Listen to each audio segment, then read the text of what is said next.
Hi, I'm Hannah from Sheet Leveler.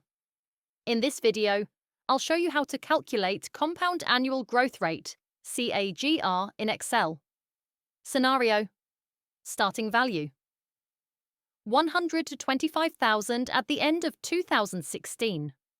Ending value 182,102 at the end of 2021.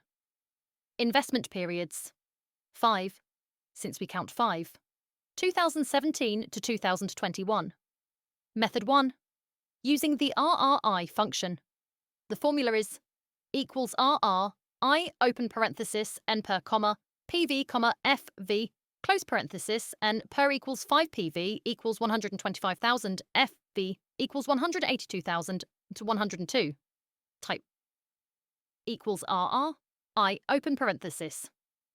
5, 125,000, 182,102. Close parenthesis, press enter, then format as a percentage with decimals. That gives the CAGR. Method 2. Manual formula. You can also calculate CAGR manually with Parpanyats, ending value, starting value, to the power of 1 divided by number of periods, minus 1.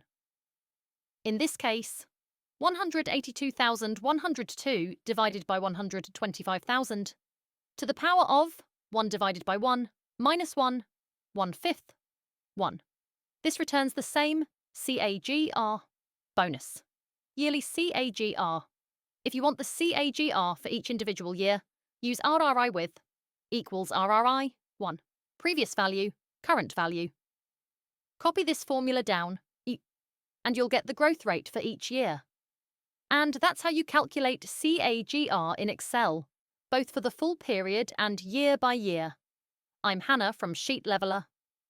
If you found this helpful, please give the video a thumbs up, subscribe, and I'll see you in the next one.